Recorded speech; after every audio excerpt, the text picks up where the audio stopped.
Hello viewers, good morning. My name is Tathagat Avatar Tulsi and I have cleared NET 3 times and right now I am doing research in trauma studies.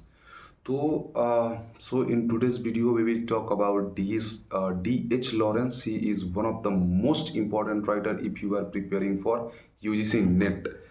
तो ये video है वो उनके लिए है जो खुद से प्रिपरेशन कर रहे हैं। उन्होंने कोई कोचिंग की सहायता नहीं ली है।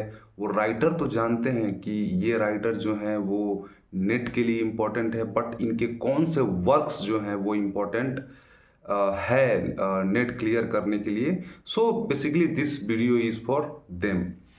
ओके, वीडियो चालू करने से पहले एक और चीज़ ऐसा है कि आप जो मैं वर्क्स बताऊंगा आप उसको पढ़ना। जिस वर्क को मैं डिटेल में बताऊंगा आपको उसके डिटेल में जाना है, उसको डिटेल में पढ़ना है और फिर आप उसका अच्छे से notes banana. Okay, let's start. So D.S. Lawrence, he was born in 1885 and he died in 1930. He loved a girl, Frinda, but she rejected him. Ford Madox Ford famous यानी कि फोर्ट मिडॉक्स फोर्ड ने D.H. Lawrence को बहुत ज़्यादा ही famous किया था। एक term है रोमनिक क्लिफ, वो वर्ड जो है वो D.H. लॉरेंस के साथ एसोसिएट किया जाता है। मार्क डैम्पियर ये एक कैरेक्टर है जो कि D.H. लॉरेंस के ऊपर बनाया गया है। E.M. Foster, who was a writer, he says that D.H. Lawrence is the greatest imaginative writer of our generation. So D.H. Lawrence has popularized the term primitivism. अब इस टर्म का मतलब ये होता है कि अगर आप किसी चीज़ को बहुत ही सिंपल तरीके से समझना चाहते हो तो आप नेचर के गोद में चले जाओ, और वो चीज़ अगर वो नेचर जो है आपको हर एक चीज़ को सिंपल वे में समझाएगी। So these are the bullet points of D.H. Lawrence जो कि आपको याद रहने ही चाहिए। अब इनके वर्क्स के बारे में बात करते हैं। मैंने जितने भी इनके वर्क्स लिखे हैं वो सारे क्रोनोलॉजिकल ऑर्डर में हैं, बिकॉज आप देखोगे कि यूजीसी में बहुत सारे क्वेश्चंस जो हैं वो क्रोनोलॉजी पे पूछे जाते हैं। सो let's start from his first work, that is white peacock, which is published in 1911. So this work was inspired from painting of Maurice Griffengen, यानी कि मॉरिस ग्रिफेंजन का एक पेंटिंग था जिसका कि नाम था एन आइडल, और उस पेंटिंग से इंस्पायर्ड होकर लॉरेंस ने इस वर्क को लिखा था, that is white peacock. It is about लेटी, मतलब लेटी एक गर्ल का नाम है। सो it's about a Lettie who was in love triangle between George and Leslie Temple. She choose Leslie but she loves George sexually. So this is the plot of this work, White Peacock. His second work is Sons and Lovers, which is published in 1930. This work is dedicated to Edward Garnett. It's a biography of D.H. Lawrence and has 15 chapters. Its earlier title is Paul Morial, and the opening line of this work is the bottom succeeded to the hell row. Its closing line is he would not take the direction to the darkness to follow her. तो ये जो है सन and lovers के bullet points है जो कि आपको याद रखने हैं। अब देखिए ये जो वर्क है वो बहुत इंपॉर्टेंट है, बहुत ही ज़्यादा इंपॉर्टेंट वर्क है D.H. लॉरेंस का। और इस वर्क को आपको क्या करना है कि इसका डिटेल में आपको समरी पढ़ना है, और समरी पढ़ने के बाद आपको नोट्स बनाना है। आप विकिपीडिया पर भी जाके इसका कुछ और बुलेट्स पॉइंट्स आप निकाल सकते हो अगर आप निकालना चाहो तो, बट मैंने जो बुलेट्स पॉइंट्स बताए उससे क्वेश्चंस आपके जो है वो हो जाएंगे। बाकी जो है समरी जो है आपको डिटेल में पढ़ना है, because the summary which I will tell you it is the summary of summary. Okay, so let's start. Mrs. Gertrude Muriel. She married to Mr. Walter Muriel. मतलब स्टार्टिंग में अब उन दोनों के बीच में प्रेम था, बट होता क्या है कि जैसे जैसे समय गुजरता है उन दोनों के बीच बहुत ज़्यादा झगड़ा होने लगता है, बहुत ज़्यादा मारपीट होने लगता है।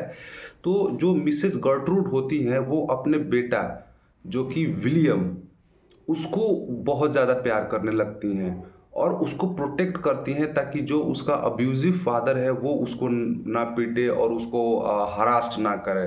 बट उसका जो बेटा है विलियम, जो कि पहला बेटा है, बड़ा बेटा है, उसकी जो है मृत्यु हो जाती है। This hurt her more and he start to love her second son Paul who was suffering from pneumonia. He loves her mother more. Paul got in relationship with two girls, Miriam and Clara Dawes. तो Miriam से उसको प्रेम होता तो है, लेकिन वो sexually जो है फुलफिल नहीं होता है। वो सेक्सुअली किससे फुलफिल होता है? क्लारा से। बट फिर बाद में होता क्या है कि वो उन दोनों को छोड़ देता है जब उसकी माँ की मृत्यु होती है तो। और माँ की मृत्यु के बाद जो उसकी जो फर्स्ट गर्लफ्रेंड है मरियम, वो वापस आती है और बोलती है कि लेट्स मैरी, बट नहीं, वो उनको दोनों को छोड़ देता है and he went to the search of quest in life. मतलब वो पीस की खोज में जो है वो चला जाता है। अब ये जो वर्क है ये बहुत इम्पोर्टेंट वर्क है, और ये वर्क जो है वो एक देखिए टर्म को एक टर्म जो है यहाँ से निकल कर आया है, Oedipus complex. Right, Oedipus complex जो टर्म है वो सन एंड लवर से निकल के आया है, जिसमें एक सन जो है अपने माँ की तरफ सेक्सुअली अट्रैक्ट होता है। So this is the term associated with this particular novel. Now let's come to his next novel, that is The Widowing of Mrs. Holroyd. ये वर्क जो है 1914 में पब्लिश हुई है। It's about a women Mrs Holroyd who married to Lotis, who was an aggressive husband. He always abused her, hit her. She wishes her to die, and when her husband died, she cried a lot. So this is not so much important work. आपको इसका title याद रखना है और बस short summary, मतलब 2 line का summary जो है आपको अपने नोट्स में लिख लेना है, ताकि जो है जब आप रिवीजन करो तो हल्का सा जो है इसका समरी आपके दिमाग में आ जाए। मोस्ट इम्पॉर्टेंटली ये जो वर्क है, मुझे लगता है कि अगर इससे क्वेश्चंस बनेंगे तो शायद क्रोनोलॉजी में क्वेश्चन बन सकते हैं इससे। Now his again one of the important work, that is Rainbow, which is published in 1915. It has 16 chapters. Its main title is The Sisters, and it talks about 3 generation of Brangwen between ब्रांजवेंस। ये एक family का नाम है, तो वो उस family के बारे में बात करता है बिटवीन 1814 टू 1905। ठीक, ये अब इम्पोर्टेंट वर्क है, इसको आपको डिटेल में पढ़ना है। फिर D.H. लॉरेंस ने इसका एक सीक्वल भी लिखा, that is women in love. So these are the bullet points which you have to put it in your notes. Now the novel starts with Tom, who got in love with Lydia. She was a divorced woman from different tradition. तो उनकी एक बेटी होती है एना। अब देखिए second generation आ गया। Anna got in love with Will, they married, और उनकी एक बेटी होती है उर्सुला। उर्सुला से थर्ड जनरेशन जो है चालू हो गया। Ursula was open minded and she do sex with her female teacher. So आप देखोगे कि यहाँ पर होमोसेक्सुअलिटी भी जो है आ गई। तो शायद कभी नेट में क्वेश्चन इससे बन जाए कि D.H. लॉरेंस का ऐसा कौन सा वर्क है जो होमोसेक्सुअलिटी को दर्शाता है, और आपका आंसर होगा the rainbow. She get in love with Anton, but उन दोनों के बीच प्रेम था भी, मतलब उर्सुला और एंटोन के बीच प्रेम था भी। बट होता है क्या कि जब एंटोन बोलता है कि चलो अब शादी कर लिया जाए, तो उर्सुला जो है उसको रिजेक्ट कर देती है। बट बाद में उसको पश्चाताप होता है कि नहीं, मुझे रिजेक्ट नहीं करना चाहिए था। So this is what basically summary is. So इस वर्क को भी आपको डिटेल में जो है पढ़ना है। अब 2 जगह है जहाँ से आप पढ़ सकते हो, जो मैं बोलता हूँ कि जो वर्क जो है वो इम्पोर्टेंट है। तो सबसे पहले तो आप विकिपीडिया पे चले जाओ, और विकिपीडिया पे जो फर्स्ट का जो इंट्रोडक्शन होता है आप उसको पढ़ो। उसमें से जो आपको बुलेट पॉइंट जो इम्पोर्टेंट लगते हैं आप उसको नोट डाउन करो, और फिर समरी पढ़ने के लिए या तो आप क्लिफ नोट्स के पास चले जाओ या फिर आप स्पार्क्स नोट्स के पास चले जाओ। वो दोनों वेबसाइट जो हैं वो मुझे लगते हैं कि बेस्ट हैं समरी पढ़ने के लिए। Now let's comes to his next work, that is women in love, which is published in 1920। तो ये भी जो है D.H. लॉरेंस का इंपॉर्टेंट वर्क है, और इसको भी आपको डिटेल में पढ़ना है। It's a sequel of rainbow, as I said. People said this book should ban because it's leads youth to sexuality. मतलब लोगों का ये कहना था कि इस वर्क को जो है हमें बैन करना चाहिए क्योंकि ये वर्क जो है बहुत ज़्यादा सेक्सुअल है। अब देखिए दो बातें हैं, जब भी आप किसी चीज़ को पढ़ते हो तो आप या तो उससे एग्री करोगे या फिर डिसअग्री करोगे। ऐसा नहीं हो सकता है कि एक वर्क के साथ आप एग्री भी हो और डिसअग्री भी हो, तो दोनों चीज़ें जो है वो पैरेलली चलती हैं। कोई भी वर्क जो दुनिया में लिखे जाएंगे, कोई भी novel, drama, fiction, non fiction, anythings, तो उससे या तो लोग सहमत होंगे या फिर सहमत नहीं होंगे। तो जब आप वुमेन इन लव को पढ़ोगे तो आप डिसीजन फिर आप ही सोचना है एक क्रिटिक की तरह दैट इस प्रकार की जो वर्क है वो लिखी जानी चाहिए या नहीं लिखी जानी चाहिए। ओके, सो इसका जो मेन टाइटल है वो है द वेडिंग रिंग, और इसमें वर्ल्ड वॉर फर्स्ट का जो है रेफरेंस भी आपको मिलेगा। This work basically ends in the Tyrolean Alps. Okay, now let's comes to the plot of it. So Ursula, जो कि हमने पहले वर्क में देखा कि उर्सुला जो है वो एंटोन को प्रेम नहीं करती है और एंटोन उसको छोड़ के फिर चला जा सॉरी शादी नहीं करती है तो उसको छोड़ के चला जाता है। अब उर्सुला जो है ही मैरिड टू रूपर्ट। अब रूपर्ट जो था वो एक स्कूल इंस्पेक्टर था और उसकी एक बहन होती है, उर्सुला की एक बहन होती है जिसका कि नाम होता है गुड्रून। तो गुड्रून जो है वो जिराल्ड या फिर कर सकते हो Gerald, I am sorry, Gerald से जो है वो शादी करती है, तो दोनों बहन की जो है शादी हो जाती है। अब गुड्रून जो है उसको ये लगता है कि सॉरी गुड्रून नहीं, जिराल्ड जो कि उसका गुड्रून का हस्बैंड था, उसको ये लगता है कि गुड्रून का जो अफेयर है वो एक दूसरा कैरेक्टर है लॉर्की, उसके साथ चल रहा है। लेकिन लॉर्की जो था वो होमोसेक्सुअल था, आर्टिस्ट था और वो होमोसेक्सुअल था। और ये जो चीज़ें थी मतलब उसको लगता तो है कि उसका अफेयर चल रहा है बट एक्चुअल में जिराल्ड का जो है अफेयर नहीं चल रहा होता है लॉर्की के साथ। He tries to kill her wife but बाद में इवेंचुअली वो खुद अपने आप को ही मार लेता है। अब कुछ इसमें आपको ऐसे रेफरेंस मिलेंगे जैसे कि रूपर्ट बर्किन जो है, यानी कि रूपर्ट यानी कि उर्सुला का जो हस्बैंड है वो प्यार करता था जिराल्ड को, यानी कि दोनों मेन है, रूपर्ट उर्सुला का हस्बैंड, जिराल्ड गुड्रून का हस्बैंड। और प्रेम किस में दर्शाया जा रहा है, रूपर्ट में और जिराल्ड में। आप जब पढ़ोगे तो ये चीज़ें मिलेंगी, तो ये वर्क जो है ये भी होमोसेक्सुअलिटी को जो है दर्शाती है। So this is basically what story is, but you have to read this work in detail. अब इसके जो कैरेक्टर है ना वो रियल लाइफ में किसी कैरेक्टर को रिप्रेजेंट करते हैं। देखिए, अब रूपर्ट जो है वो सिंबलाइज करता है ट्रेडिशन और ह्यूमन काइंड को, जिराल्ड जो है वो साइंटिफिक थिंग्स को सिंबलाइज करता है, उर्सुला जो है वो रिप्रेजेंट करती है लॉरेंस की वाइफ फ्रेडा को, गुड्रून जो है वो कैथरीन मैंसफील्ड को रिप्रेजेंट करती है, जिराल्ड क्रिच वो जॉन मिडिल्टन मुरे को रिप्रेजेंट करती है, और रूपर्ट रूपर्ट जो है खुद डीएच लॉरेंस को रिप्रेजेंट करता है। तो ऐसा माना जाता है कि डीएच लॉरेंस जो थे वो भी होमोसेक्सुअल थे।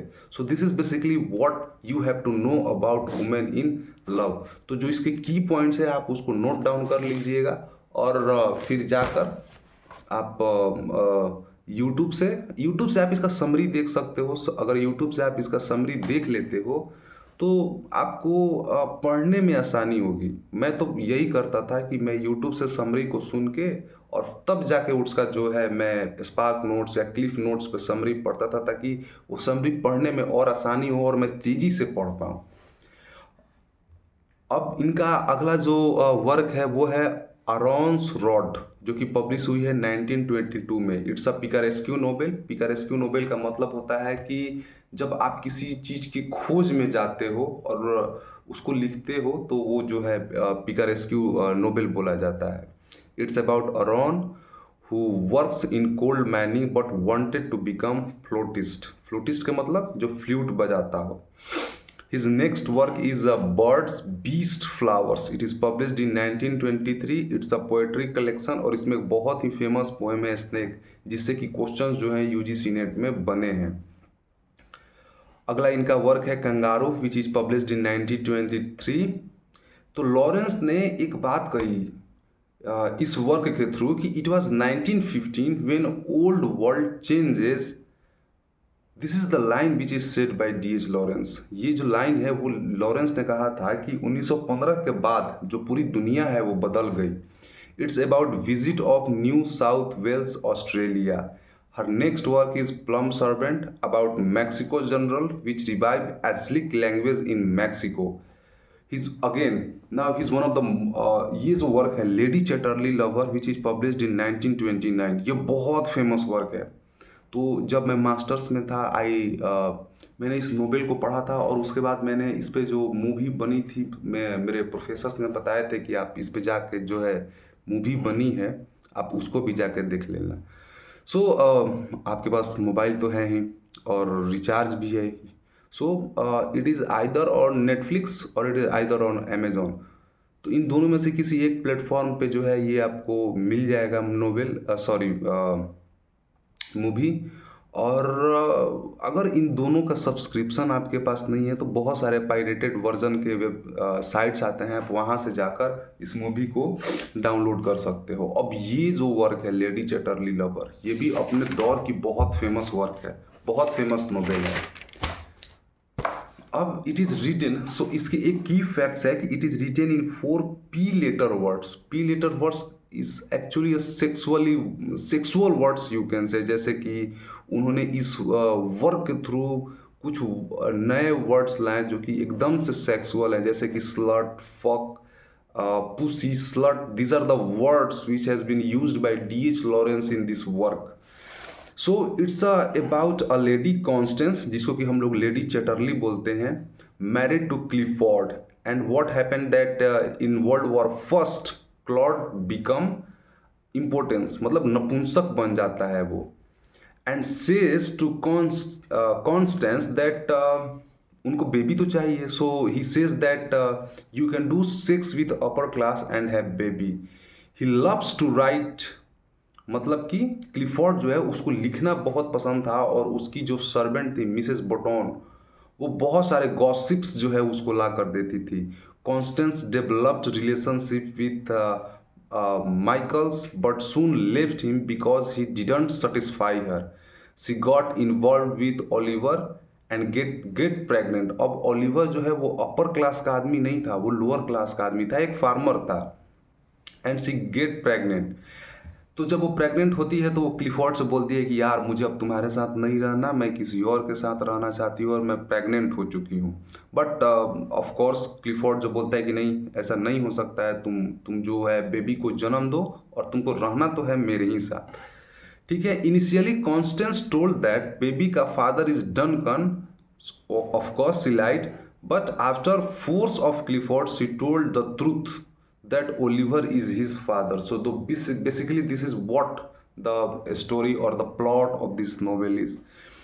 तो इफ इट इज़ पॉसिबल, जो भी इम्पोर्टेंट वर्क हैं डी.एच. लॉरेंस के, जैसे कि लेडी चैटरली लवर हो गए और सन एंड लवर्स हो गया, वुमेन इन लव हो गया, फिर रेनबो हो गया। So if it is possible आप ये बुक्स मंगाइए, नोवेल मंगाइए और नोवेल को पढ़िए, क्योंकि अब 2025 से जो नेट के क्वेश्चंस बन रहे हैं वो काफ़ी टफ होते जा रहे हैं, मतलब वो बहुत ही डीप से क्वेश्चन बन रहे हैं। तो अगर आपने नोवेल को नहीं पढ़ा है ग्रेजुएशन में या फिर मास्टर्स में, अगर आपने नोवेल को नहीं पढ़ा है तो आप कोशिश करिए कि नोवेल को मंगा कर और उसको आप पढ़िए, एटलीस्ट 10 पेज पढ़िए। ठीक है, प्रतिदिन एवरीडे 10 पेज ही पढ़िए। और क्या आप देखोगे कि धीरे धीरे जो है वो 10 पेज कब 15, 20, 25, 30, 40 में कन्वर्ट हो जाएगा, वो आपको पता भी नहीं चलेगा। और एक वक्त ऐसा आएगा जब आप 2 से 3 दिन में आप पूरे नोवेल को ख़त्म कर दोगे। अब so if I talk about myself, जब मैंने ये हैबिट को स्टार्ट किया, so now I take, suppose that मुझे E.M. फॉस्टर की एक वर्क पढ़नी है, द पैसेज ऑफ इंडिया। अगर मुझे ये वर्क पढ़ना है, आई नीड ओनली 2 डेज, मैं 2 दिन में इस नोवेल को ख़त्म कर दूंगा। बिकॉज जब आप पढ़ने लगते हो तो आपकी जो रिदम है पढ़ने की वो बहुत तेज़ होने लगती है। ओके, तो आप इनके इम्पॉर्टेंट वर्क्स को मंगाइए और पढ़िए। Because those are most important work, और अगर उससे क्वेश्चन बनेंगे नेट में तो डेप्थ में क्वेश्चन बनेंगे। अब इनका एक और वो इम्पॉर्टेंट नोवेल तो नहीं है, बट एक उनका नोवेल है जो कि अनफिनिश्ड रह गया है, जिसका नाम है मिस्टर नून। अब इसको भी नोट डाउन कर लीजिएगा, बिकॉज कभी कभी नेट में क्वेश्चन बनते हैं कि हो सकता है कि कभी क्वेश्चन पूछ दे कि डीएच लॉरेंस का ऐसा कौन सा वर्क है जो अनफिनिश्ड रह गया हो, और that is mister Noon. So this is what all about D H Lawrence. कुछ क्वेश्चंस जो नेट में बने हैं मैं आपको बताता हूँ। जैसे कि फोर्ड, मैंने स्टार्टिंग में बताया था कि किसने जो है डीएच लॉरेंस को फेमस किया था, वो थे फोर्ड मेडॉक्स फोर्ड। अब रोमने क्लिफ ये जो वर्ड है वो किससे एसोसिएट था, तो ये एसोसिएट था डीएच लॉरेंस से। और मार्क डैम्पियर जो कि ये कैरेक्टर है वो किसके ऊपर मॉडल्ड है, वो मॉडल्ड है डीएच लॉरेंस के ऊपर। तो ये तीनों जो है ये क्वेश्चंस बन चुके हैं यूजीसी नेट में।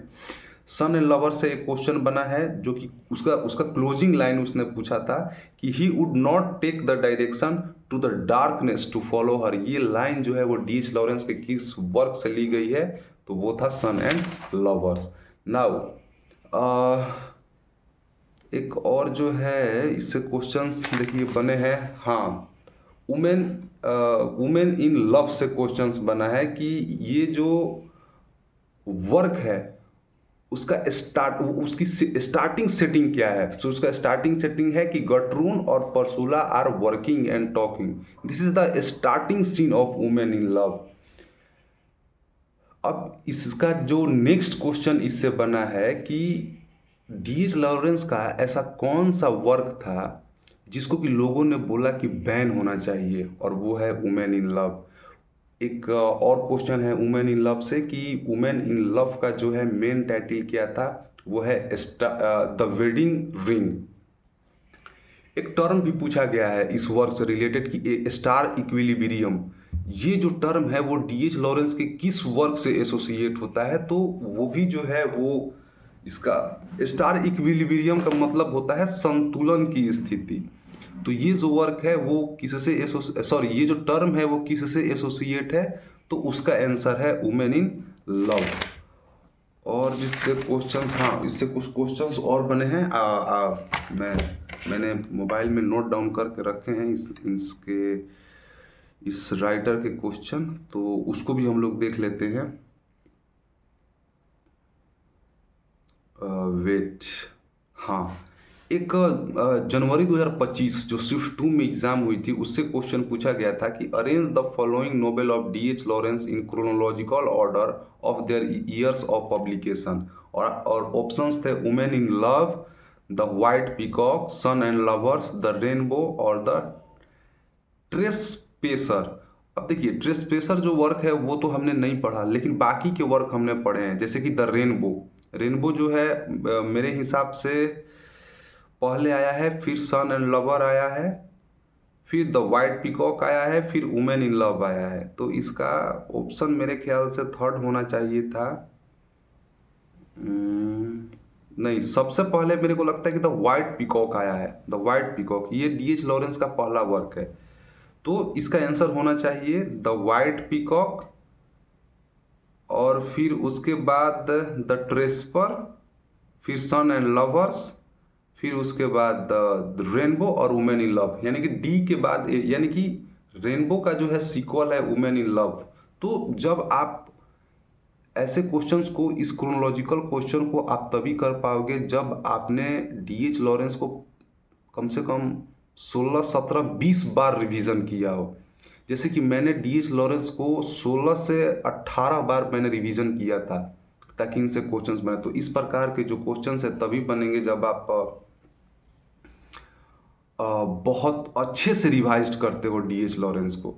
अब एक और क्वेश्चन बना था 2023 में स्विफ्ट 2 में 14 जून को कि which famous English poet at an early age announcing his admiration for D.H. Lawrence excitedly, एक मतलब खुशी से, wrote to his friend, I have been reading Sun and Lovers and feel ready to die. If Lawrence had been killed after writing that book, he would be England का greatest novelist। तो ये जो line जो है DH Lawrence के लिए वो किसने कही थी, आपके ऑप्शंस थे Virginia Woolf, W.H. Ordained, Dylan Thomas और फिलिप लार्किन, जिसका कि आंसर है फिलिप लार्किन। ये जो वर्क है वो फिलिप लार्किन ने कहा था कि सन एंड लवर्स उनका बहुत फेमस वर्क है, और अगर इस वर्क लिखने के बाद अगर उनकी मृत्यु हो जाती तो वो पूरे इंग्लैंड के सबसे फेमस राइटर बनते। एक क्वेश्चन आया था जनवरी 2017 शिफ्ट 1 में कि D.H. लॉरेंस का जो नोबेल है द प्लम सर्वेंट, उसकी सेटिंग कहाँ रखी गई है। उसके ऑप्शन थे इजिप्ट, साउथ अफ्रीका, मैक्सिको और पेरू, जिसका कि आंसर है मैक्सिको।